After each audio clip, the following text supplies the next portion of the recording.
कलाम खुदा में से आज जो हम सीखेंगे, ये सीख रहे हैं हम मसाया क्या ये हवा है, क्या ये हवा खुदा कुदूस आसमानी तक छोड़कर जिस्म की सूरत अख्तियार करते हैं, जमीन पर रहते हैं, ताकि मैं अपने यह हवा को देख सकूं, ताकि मैं अपने यह हवा को जान सकूं, ताकि मैं अपने यह हवा के साथ बसेरा कर सकूं, ताकि मैं जो उनसे उनकी किरणों से शिफा पा सकूं। हम इसी को जो है वो सीख रहे हैं। हम यूहन्ना रसूल की इंजील पहले बाब की पहली आयत को पिछले कई हफ्तों से जो है वो खुदा से हिकमत हासिल कर रहे हैं। हमने पहले बाब के पहले हिस्से, पहले बाब की पहली आयत के पहले हिस्से को देखा, जहां पे इब्तिदा में कलाम था। हमने इब्तिदा को सीखा कि इब्तिदा क्या है। हमने देखा कि कलाम यूहन्ना रसूल क्यों ये लफ्ज इस्तेमाल कर रहे हैं। हम आज इसके अंदर उस था को भी देखेंगे। एक एक लफ्ज कलाम खुदा बयान करता है कि रूह की हिदायत से दिया गया है। हम महज कलाम को पढ़ने वाले ना बने, हम महज कलाम को सुनने वाले ना बने, बल्कि कलाम को सीखने वाले ठहरे, ताकि सीखकर उसकी समझ को हासिल कर कर उसे अपनाने वाले ठहर पाएं। जब आप देखते हैं तो कलाम खुदा आपको बयान करता है, इन द बिगिनिंग, इब्तिदा में कलाम था। तो आप यूहन्ना रसूल की इंजील जब पहले बाब की पहली आयत में आते हैं और उसके पहले हिस्से में आते हैं, तो वहां पे आप पढ़ते हैं इब्तिदा में कलाम था और कलाम खुदा के साथ था। ये जो साथ था लफ्ज है, इसको हम देखेंगे। ये जो वर्ड आया है, was the word, in the beginning, जब आप देखते हैं वॉज द वर्ड, तो इसको हम जो से आज सीखेंगे। हम देखेंगे कि ये जो वॉज द वर्ड है, द वर्ड है, ये किस तरीके से बयान हो रहा है। क्योंकि जब आप इस पूरे पैराए को देखते हैं, पहली आयत, दूसरी आयत, तीसरी, चौथी, पांचवीं, छठी, सातवीं, पहली 18 आयत को देखते हैं, यहां पे यूहन्ना रसूल पहली 2 आयतों में जो मसायों को बयान करते हैं, जो उनके लिए वर्ड इस्तेमाल कर रहे हैं, वॉज जो लगाया जा रहा है, था जो लगाया जा रहा है, उसके माने फर्क है। यूनानी ज़बान में वो फर्क लफ्ज आया है। और उसके बाद तीसरी आयत से लेकर 14वीं आयत तक जिस पैराए को बयान किया यूहन्ना ने, वो यूनानी ज़बान में और तरह से आया है। क्योंकि हम महज इसको पढ़ते हैं या सुनते हैं और वक्त नहीं देते कलाम को सीखने के लिए, इसलिए कलाम की समझ हम तक नहीं पहुंच पाती। हम इसी चीज को देखेंगे और आज इसको हम इसकी शुरुआत करेंगे। हम इस ग्रामेटिकल फॉर्म्स को देखेंगे, हम इस ग्रामर को देखेंगे कि ये किस तरीके से यूहन्ना रसूल ने रूह की हिदायत से हम तक कलाम खुदा को पहुंचाया है। मेरे खुदा की पहचान मुझ तक कौन सी है, आश्कारा करते हैं। इसके अंदर जब आप देखते हैं वॉज द वर्ड, तो यूनानी ज़बान में है एन हा लोगोस, एन हा लोगोस यूनानी ज़बान में। हम इस एन को देखेंगे कि ये एन जो लफ्ज जो आया है, जो कि यूनानी ज़बान की स्ट्रॉन्ग कंकॉर्डेंस G2258 है, ये जो लफ्ज आया है यूनानी ज़बान का, ये इम्परफेक्ट टेंस यूज हुआ है। इम्परफेक्ट टेंस किस वर्ब की यूज हुई है? ये यूज हुई है इम्परफेक्ट टेंस एमाई की, जिसकी स्ट्रॉन्ग कंकॉर्डेंस 15:10 है, G15:10 है। ये पहली दो आयात में 4 मरतबा यूहन्ना रसूल पहले बाब की पहली दो आयात में खुदाए कदूस के लिए इस्तेमाल कर रहे हैं। हम इस ग्रामर को जो है वो सीखेंगे।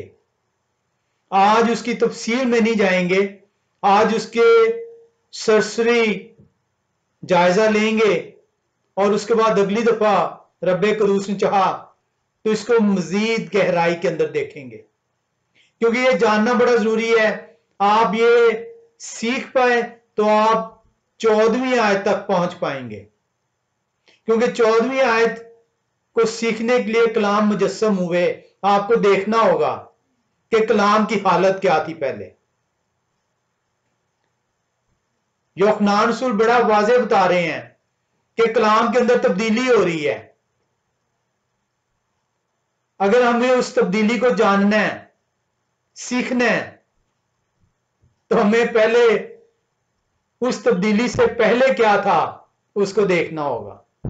और इसीलिए यह जरूरी है कि इस एन हालोगोस, एन जो लफ्ज यूज किया है यूहन्ना रसूल ने, जो स्ट्रॉन्ग कंकॉर्डेंस यूनानी जुबान की 2258 है, 2258 है, उसको देख सकें। जब आप यूहन्ना रसूल की अंजील के पहले बाब की तीसरी आयत में आते हैं तो फौरन पहली दो आयत के बाद वो यही वो लफ्ज तब्दीली के अंदर जौन से आ चुका हुआ है तीसरी आयत ही से, और ये उसके बाद मुसलसल उसी तरीके से यूहन्ना उसको बयान करते हैं। हमें उस तब्दीली को, उस ट्रांजिशन को जानना होगा कि इन दोनों में फर्क क्या है। आपके लिए शायद ये एक नई चीज हो, क्योंकि आपने शायद इसको महज रीड आउट किया होगा, आपने इसको पढ़ा होगा। इब्तिदा में कलाम था और कलाम खुदा के साथ था और कलाम खुदा था, यही इब्तिदा में खुदा के साथ था। अब यही जो था का लफ्ज आता जा रहा है, एन एन यूनानी जुबान का लफ्ज जिसकी स्ट्रॉन्ग कंकॉर्डेंस 2258 है, यही जो उनसे है ये आगे जाके तीसरी आयत से तब्दील हो जाता है लफ्ज। और इसी तब्दीली को यूहन्ना रसूल ने 14वीं आयत में वाज़ेह कर दिया है कि तब्दीली हुई क्या है। तो इस ट्रांजिशन को जो से हमने सीखना है आज, ये हमारा आज का मौजू है कि वॉस का जो इस्तेमाल है, था का जो इस्तेमाल है, वो मेरे खुदा को किस तरीके से बयान कर रहा है कि पहले वो क्या है और जब वो जमीन पर आने लगे हैं तो वो क्या है।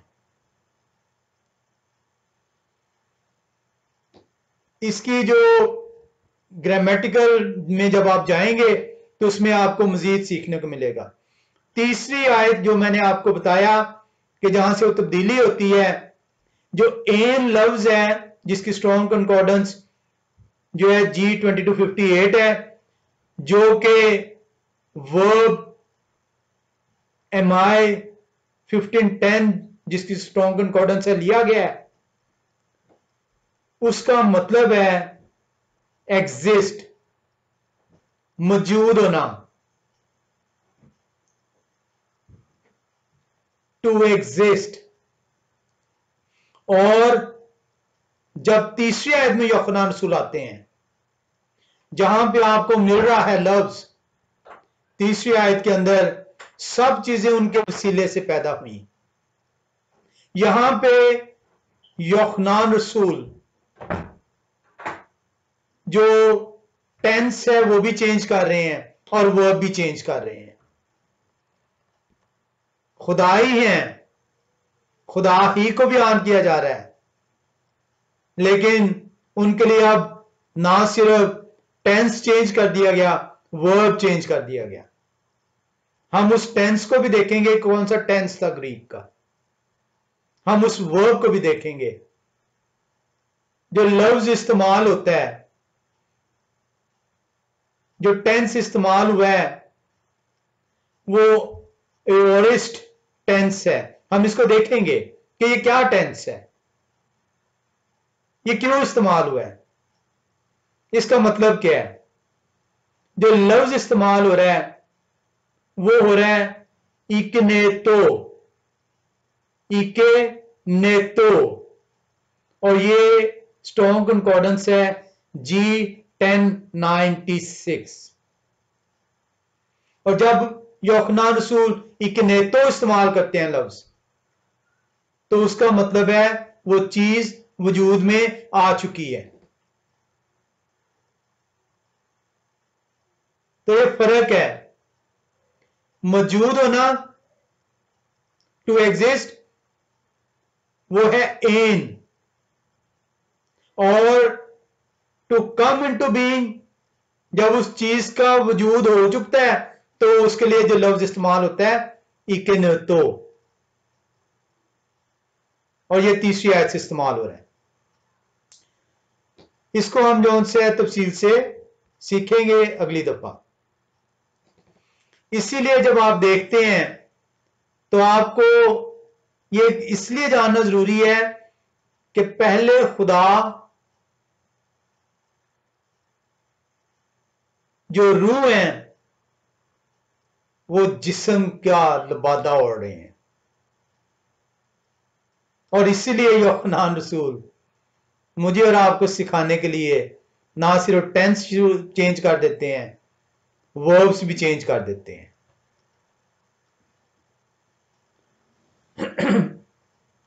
जो एन इस्तेमाल होता है पहली दो आयात में, जिसका तर्जमा वॉस किया गया है, जिसका उर्दू में तर्जमा था किया गया है, ये इम्परफेक्ट टेंस है। अब इम्परफेक्ट टेंस होता है माजी मुस्तकबिल, यानी ये एक ऐसा टेंस है जो कि मौजूद है लेकिन कॉन्टिन्यूज है। कोई चीज हो चुकी है लेकिन वो कॉन्टिन्यूटी की हालत में है। कोई चीज वजूद में है, एग्जिस्ट कर रही है, और उसकी कॉन्टिन्यूटी बरकरार है। तो हमें यह चीज जो उनसे वो सीखना है, और इसको हम ग्रामेटिकली जो है अगली दफा तफसील से देखेंगे। अब जब जो तीसरी में आप जाते हैं आयत में, तो तीसरी आयत के अंदर जो टेंस इस्तेमाल हो रहा है, जैसा कि मैंने आपको बताया था, वो है एओरिस्ट ग्रीक टेंस। एओरिस्ट ग्रीक टेंस क्या है? ये एक ऐसा फेल है, एक ऐसा एक्शन है जो कि एक मखसूस वक्त में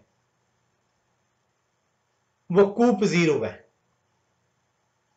एक मखसूस वक्त में वकूफ पजीर हुआ है, लेकिन उससे पहले वो मौजूद है। जो चीज पहले मौजूद है और उसकी कॉन्टिन्यूटी बरकरार है, वो इम्परफेक्ट टेंस है। और जो चीज जो है वो एक मखसूस वक्त में वकूफ पजीर हो रही है, उसको जो उनसे आप एओरिस्ट टेंस कहते हैं। अब इसका हरगिज मतलब नहीं कि एओरिस्ट टेंस जो उनसे है वो उसकी ड्यूरेशन जो है वो आप जो है कह देते हैं कि एक पल के अंदर वकूफ पजीर हो गई। वो पल जो उनसे उसकी ड्यूरेशन लंबी भी हो सकती है। जिस तरह आप अगर यूहन्ना रसूल की इंजील दूसरे बाब की 20वीं आयत में आए, तो वहां पे यहूदी लोग कहते हैं कि ये हैकल 46 बरस इसको लगे हैं, यानी उस हैकल का जो वजूद हो रहा है वो एओरिस्ट टेंस के अंदर यूहन्नान उसको बयान कर रहे हैं। यानी मतलब ये है कि किसी चीज का वकूअ पजीर हुआ जा रहा है, वजूद जो उनसे है उसका ठहर रहा है, लेकिन उस वजूद की जो मुद्दत है इस टाइम पे 46 बरस है। तो ये चीज हमने जो है वो सीखनी है कि ये किस तरीके से यूहन्नान रसूल ने रूह की हिदायत से इस चीज को बयान किया है। जैसा कि मैंने आपसे कहा कि आज हम इसका सरफेस नॉलेज लेंगे ताकि जो है नेक्स्ट टाइम हम इसको तफसील के साथ सीख पाए कि क्यों यूहन्नान रसूल मुझे मेरे खुदा जो जिस्म की सूरत अख्तियार कर रहे हैं वो दोनों हालतों को वो मुझे सिखाना चाह रहे हैं, ताकि मैं जान पाऊं कि मेरा खुदा पहले क्या है, कब से हैं और उसके बाद वो क्या सूरत अख्तियार कर रहे हैं। क्योंकि अगर मैं ये सीख पाया, अगर मैं ये जान पाया कि ये वही खुदा हैं जो पहले से मौजूद हैं, जो एग्जिस्ट करते हैं, और उसी खुदा ने तमाम कायनात को तख्लीक किया है, उस कायनात का वजूद जो उनसे है वो पहले से मौजूद खुदा की वजह से मुमकिन ठहरा है, और वही खुदा तख्लीक करने के बाद अपनी तख्लीक में रहने के लिए आ रहे हैं। तो मैं अपने खुदा को बेहतर तौर पर जान पाऊंगा, मुझे कोई परेशानी नहीं होगी कि जो मेरे दरमियान आके रहे हैं क्या वो खुदा हैं कि नहीं। मुझे ये उलझन नहीं होगी जब कोई मुझसे सवाल करेगा कि आप किस तरह कहते हैं कि मसाया खुदा हैं, तो मैं उन्हें आसानी से यूहन्नान रसूल की इंजील के पहले बाब के अंदर ही ले जाऊंगा और वहीं पे जाके बताऊंगा कि देखो मेरे खुदा का वजूद तख्लीक से पहले क्या है, और तख्लीक करते हुए मेरे खुदा किस बात का इरादा कर रहे हैं, यूहन्नान किस तरीके से इसको बयान कर रहे हैं। और वही खुदा जो वजूद रखते थे तख्लीक से पहले, ना कि खुद तख्लीक हो रहे हैं, वही खुदा जिस्म की सूरत अख्तियार करके जमीन पर उतर रहे हैं। तो बड़ा आसान है आपको साबित करना कि मसाया खुदा है, अगर हम ये पहली 3 आयात को सीख गए। इसीलिए मैं बार बार ये कहता हूं कि एक एथिस्ट ने यह कहा था कि यूहन्नान रसूल की पहले बाब की पहली आयत ने जितना नुकसान हमें पहुंचाया है खुदा की जो हम नफी करने वाले हैं, और पूरे कलाम खुदा के अंदर से कोई ऐसी आयत नहीं है, क्योंकि यूहन्नान रसूल ने खुदा को तख्लीक से पहले बयान कर दिया कि तख्लीक करने वाले कौन है, तख्लीक हुई कैसे है, और तख्लीक के बाद वही खुदा जिस्म की सूरत इख्तियार करके जमीन पर कैसे उतरते हैं। और इसीलिए एक मुफक्कर, जो स्कॉलर हैं वो ये बयान करते हैं कि यूहन्नान रसूल के पहले बाब की पहली आयत आपके हर घर की चौखट पे लगी हो, ताकि आप अपने उठते बैठते जब निगाह उठाएं तो देखें उस खुदा को जो तख्लीक से पहले मौजूद है, ताकि आप खुदा से मिल सकें और शुक्रगुजारी कर सकें कि वो खुदा आपके लिए, आपके साथ रहने के लिए आ गए।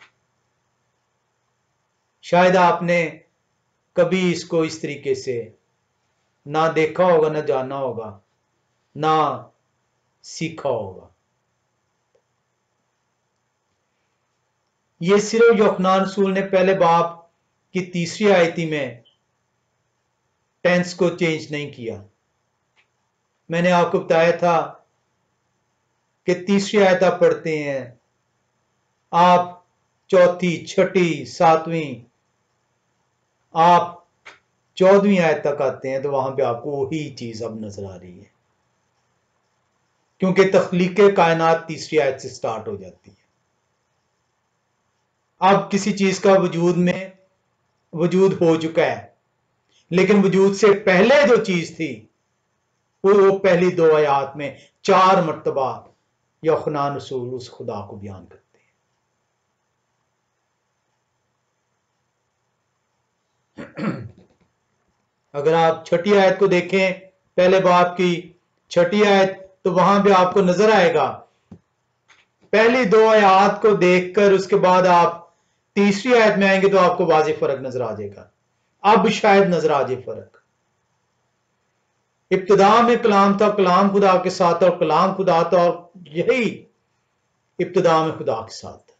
अभी तख्लीक नहीं हुई, अभी उस खुदा की बात बताई जा रही है जिनका वजूद है, तख्लीक से पहले वजूद है, तख्लीक नहीं हो रही उनकी। तीसरी आयत से तख्लीक होती है और लिखा है सब चीजें उन्हीं के वसीले से पैदा हुई, उस खुदा के जो तख्लीक से पहले मौजूद है। तो आप आसानी से जो उनसे ये बयान कर सकते हैं कि मेरे मसाया कैसे खुदा हैं, मेरे मसाया तख्लीक से पहले वजूद रखते हैं, मेरे मसाया की तख्लीक नहीं हुई है। He is not been created. He was before creation. लिखा है सब चीजें उन्हीं के वसीले से पैदा हुई। Whatever is been formed is made through him. और जो कुछ पैदा हो उनमें से कोई चीज भी उनके बगैर पैदा नहीं हुई, क्योंकि पैदा करने वाले वो हैं जो पैदा करने से पहले मौजूद हैं। जब बच्चा कोई पैदा होता है तो बच्चे पैदा होने से पहले उसके मां बाप को होना जरूरी है, तो तख्लीक से पहले खुदा को होना जरूरी है। और इसीलिए यूहन्ना रसूल ने इतनी आसानी से इस कलाम के अंदर वो 2 हिस्सों को बयान किया है कि तख्लीक से पहले खुदा और तख्लीक के बाद खुदा। तख्लीक करने वाले खालिक कौन है, उनके वजूद को बयान किया गया कि वो पहले से मौजूद हैं, वो उनकी तख्लीक नहीं हो रही, वो मेरे मसाया की तख्लीक नहीं हो रही, बल्कि उनके जरिए से तख्लीक हो रही है। छठी आयत में देखते हैं तो वहां पे लिखा है एक आदमी यूहन्ना नाम मौजूद हुए जो खुदा की तरफ से भेजे गए थे। यहां पे छठी आयत आपको बता रही है कि यूहन्ना की तख्लीक हुई है। और तख्लीक करने वाले कौन है, पहली 2 आयत में यूहन्ना बताते हैं।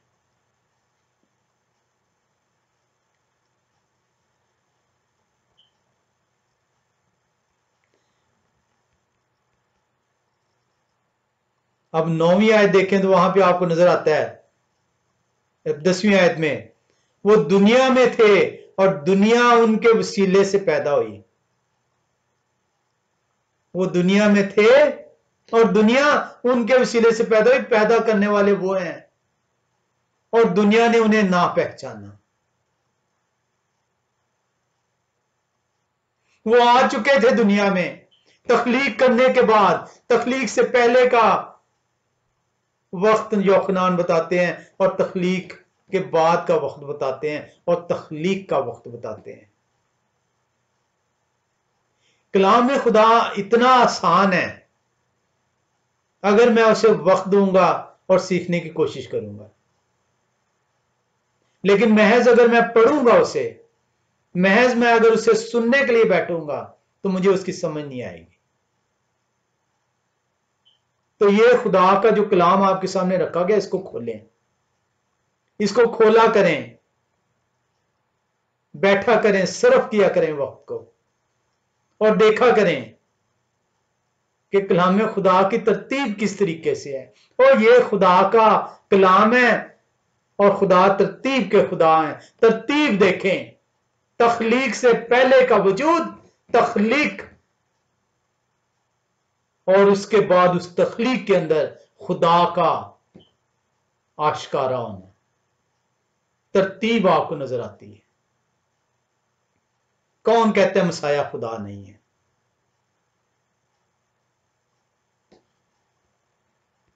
हम इसको, इस ग्रामर के पहलू को तफसील से देखेंगे। यूहन्ना रसूल की इंजील पहले बाब की 6 आयत में आपने देखा कि यूहन्ना रसूल उस तख्लीक का हिस्सा हैं, वो तख्लीक हुए हैं।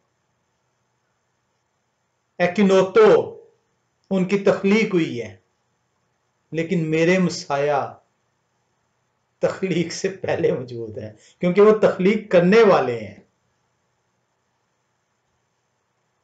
तो भाई, जो तख्लीक करने वाला है वो खालिक है, और खालिक एक ही है, वो खुदा है। कैसे आप कहते हैं मसाया खुदा नहीं है?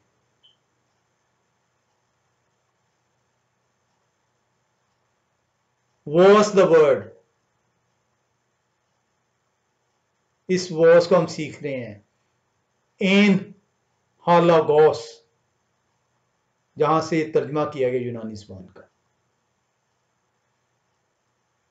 क्यों मेरे मालिक, मेरे खालिक को कलाम से तबीर दी गई, ये हमने सीखा था। इसका सिग्निफिकेंस हमने देखी। आए हम इब्रानियों के खत के अंदर चलें, पहले बाब की पहली 2 आयत को देखें। इब्रानियों का खत पहला बाब पहली 2 आयत बयान करती हैं, अगले जमाना में खुदा ने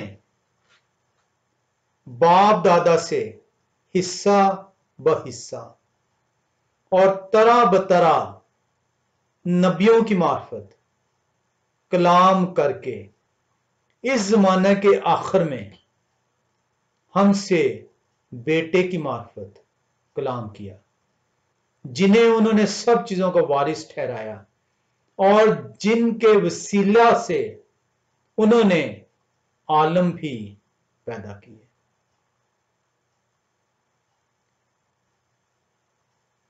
किन्होंने आलम पैदा किए? पैदाइश पहला बाब की पहली आयत आपको क्या बयान करती है? आपने सीखा कि पहला बाब पहली आयत क्या बयान करती है? लिखा है, इब्तिदा में खुदा ने जमीन और आसमान को पैदा किया। यूहन्ना नबी मोशे नबी की तरदीद नहीं करते, बल्कि कहते हैं, आए मोशे, मैं आपका शुक्रगुजार हूं, आप मेरे बाप दादा हैं, आपने मुझे समझ दी कि मैं खुदा के पास चल सकूं, बैठ सकूं और उनसे कह सकूं मुझसे और भेद खोल दें।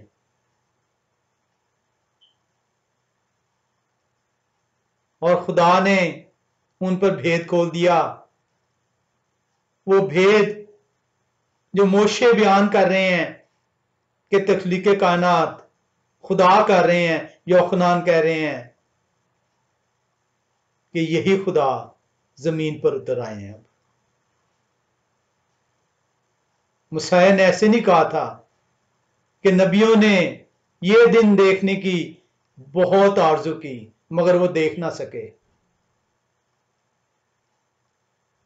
वो उस दिन को देखने की आरजू करते सो गए कि खुदा उनके दरमियान मौजूद होगा, वो उसे छू पाएंगे, बसेरा कर पाएंगे, खा पाएंगे, बातें कर पाएंगे।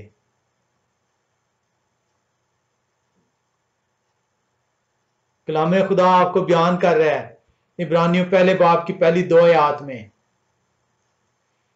कि वही खुदा इस कलाम को नबियों के जरिए से बाप दादाओं तक हिस्सा ब हिस्सा तरह ब तरह पहुंचाते रहे, और फिर खुदा ने अपने बेटे की मार्फत कलाम किया। वो एक जिस्म बनाया और उस जिस्म को मुसाया कहते हैं आपने मेरे लिए जिस्म तैयार किया। वो जिस्म योखनान कहते हैं कलाम मुजस्सम हुआ। वही कलाम जो खुदा था वो उसी कलाम ने जिस्म अख्तियार कर लिया। ये वही कलाम है जिनके वसीले से दुनिया की तख्लीक होती है। इब्रानियों की कलीसिया को यही पैगाम दिया गया, मुझे और आप तक यही पैगाम पहुंचाया गया।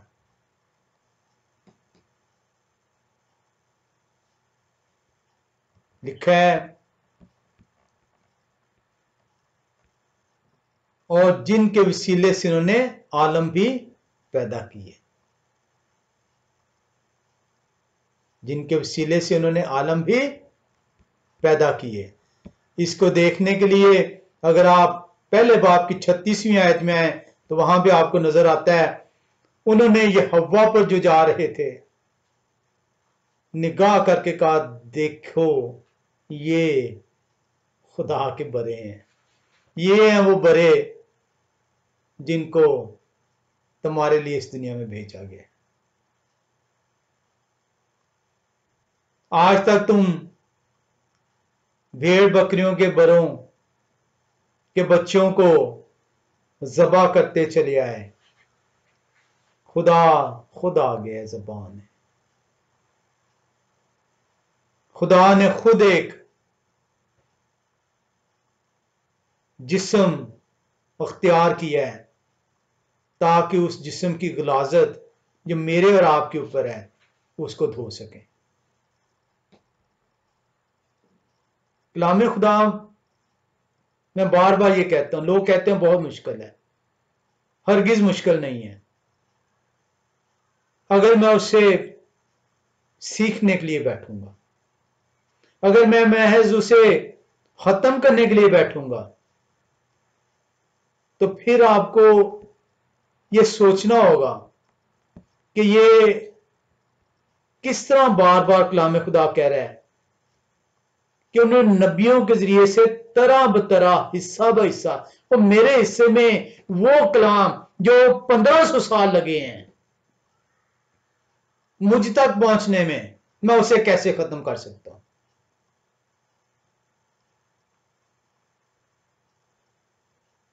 इसको आज शायद महीनों गुजर चुके हैं, क्या मसाया खुदा है, मुख्तलिफ पहलुओं को सीखने को मिला है, समझने को मिला है। यूहन्ना रसूल की पहले बाब की पहली आयत, अभी तक हम पहले हिस्से के अंदर मौजूद हैं और पहले आयत के 3 हिस्से हैं।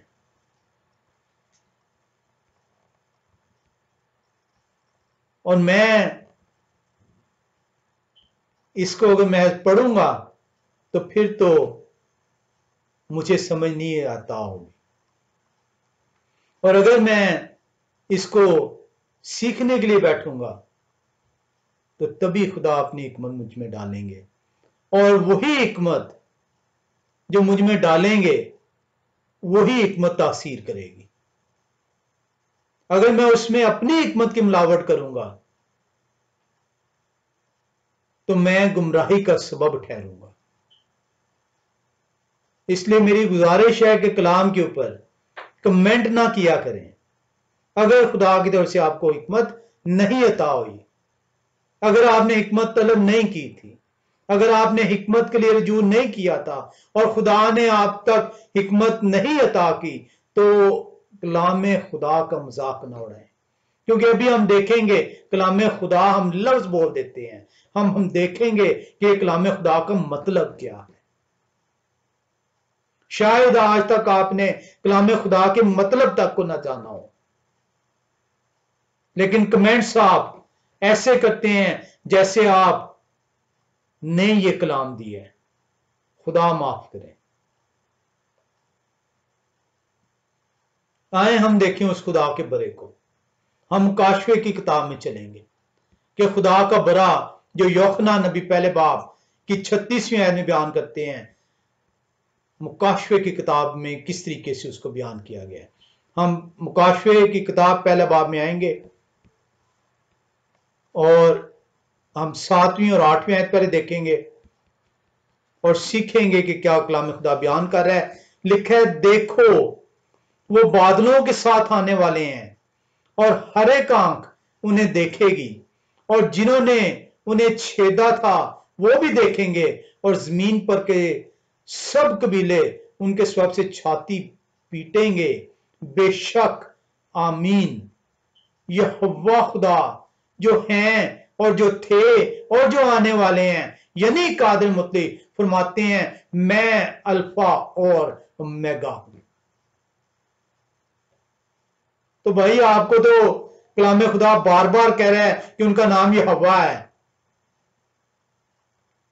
किसने आपको गुमराह किया कि उनका नाम जीसस है, यीशु है? क्यों आप उनका नाम लेते हुए आपकी जुबान लड़खड़ाती है? क्यों आपको शर्मिंदगी महसूस नहीं होती कि मेरा कलाम मुझे वाज़े बयान कर रहा है, मेरे मालिक मेरे खालिक का नाम क्या है,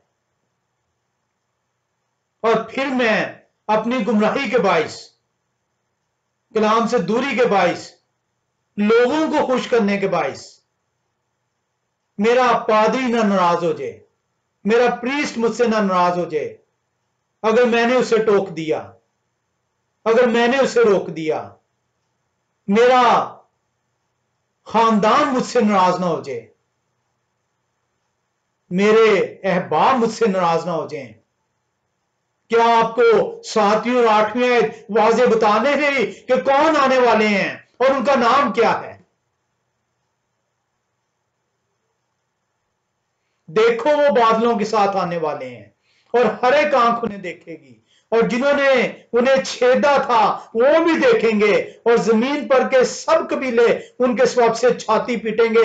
बेशक आमीन। यहोवा खुदा जो हैं और जो थे और जो आने वाले हैं, कौन है? खुदा हैं जिनको छेदा गया, वो बादलों के साथ आने वाले हैं, उनका नाम यहोवा है। किस तरह मुमकिन है कि एक ला तब्दील खुदा आसमान पर उसका नाम यहोवा है और जमीन पर उनका नाम तब्दील हो जाए?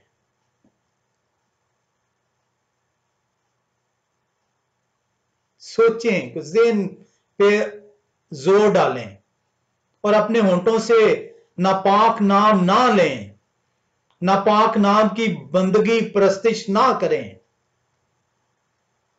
यहोवा खुदा जो हैं और जो थे और जो आने वाले हैं, यानी कादिर मुतलक फरमाते हैं, मैं अल्फा और ओमेगा हूं। मैं अल्फा और ओमेगा हूं। अल्फा और ओमेगा यूनानी ज़बान के अल्फाबेट्स हैं, फर्स्ट एंड द लास्ट। इब्रानी ज़बान में अलफ और तौ है, जिस तरह इंग्लिश में ए और जेड है। अभी हम इसको देखेंगे मजीद। हम 17वीं और 18वीं आयत को भी देखते हैं, मुकाशे पहले बाब की।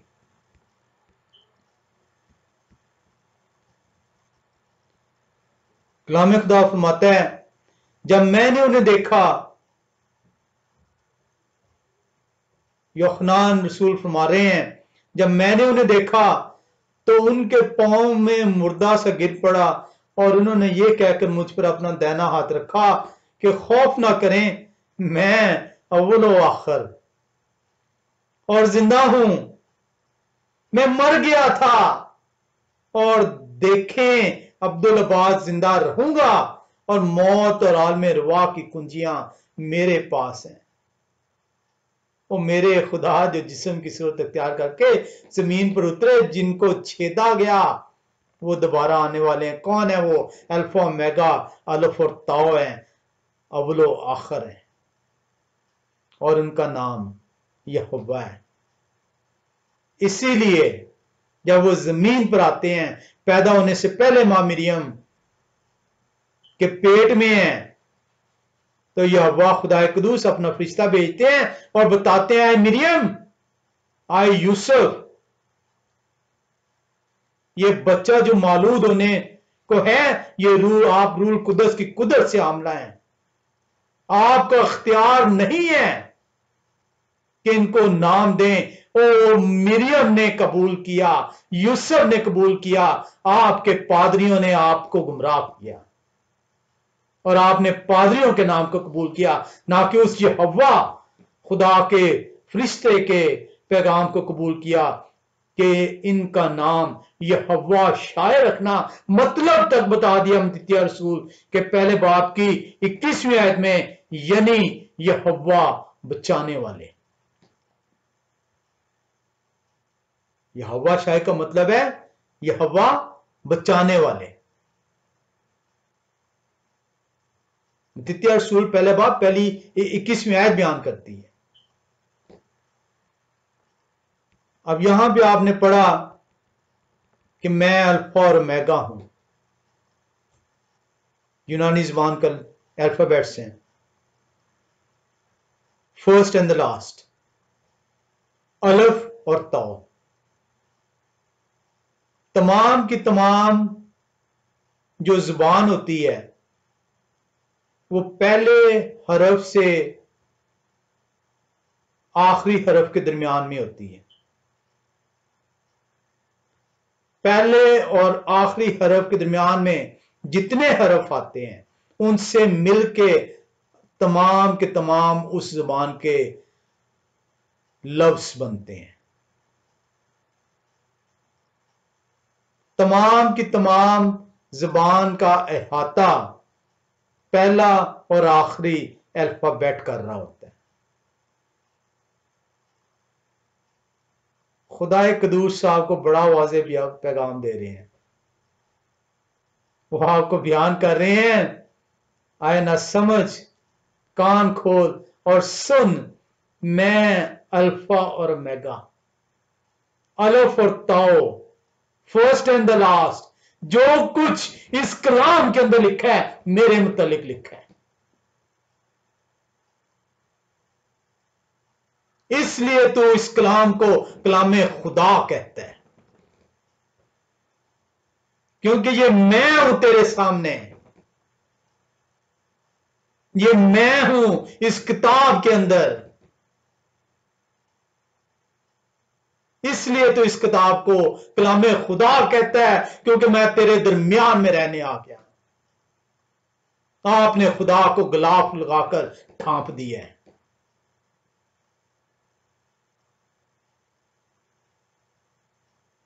क्योंकि आपको खुदा की समझ ही नहीं आई, आपने खुदा को पहचाना ही नहीं। खुदा आपके दरमियान ठहरने आ गए, रहने आ गए, आप छू सकें, आप पा सकें, आप ढूंढ सकें, तो वो मिल जाएंगे। लेकिन आप तो महज इसको बाइबल कहकर ताक में रख बैठे और ये कलामे खुदा का मतलब ही जान लें। कहते उसे कलामे खुदा हैं, द वर्ड ऑफ गॉड कहते हैं, लेकिन उसको समझते नहीं है कि वो तो बार बार कह रहे हैं कि अलिफ और तौ मैं हूं, अल्फा और ओमेगा मैं हूं। तमाम का तमाम पैदाइश के पहले लफ्ज से लेकर मुकाशवा के आखिर तक मेरे मुतालिक बयान किया गया है और मैं कलामे खुदा हूं, द वर्ड ऑफ गॉड हूं। और इसीलिए यूहन्ना नबी उन्हें कलाम कह के पुकारते हैं, क्योंकि कलाम आपके दरमियान ठहरे हुए हैं। आपका खुदा आपके घरों के अंदर मौजूद है। अपने खुदा को खोलें और झुक जाएं और सीखें अपने खुदा से।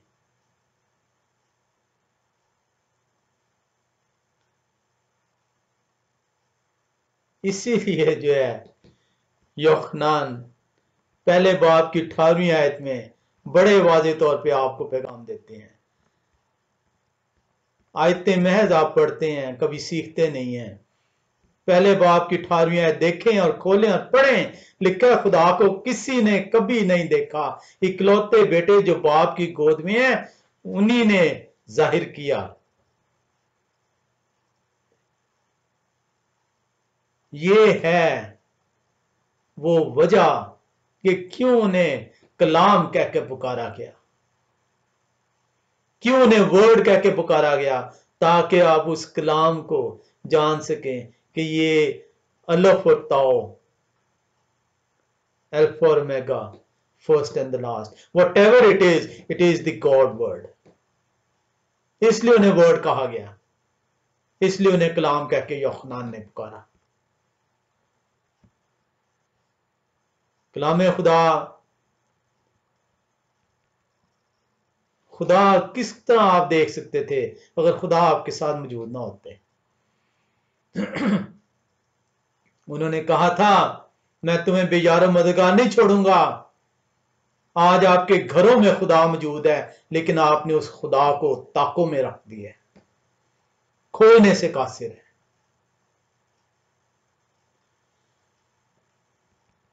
सीखें कलाम खुदा का मतलब क्या है।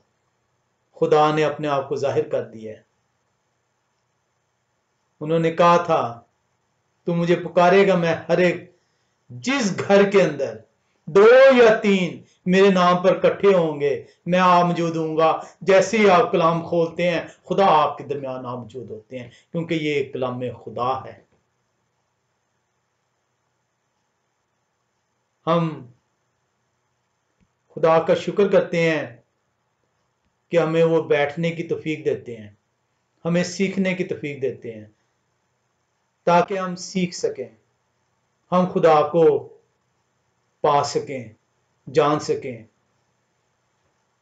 खुदा कुदूस को की न जाने, खुदा आपके दरमियान अपने वादे के मुताबिक मौजूद हैं। उठें, झुकें, खुदा को पालें, खुदा आपको बरकत दें। आमीन।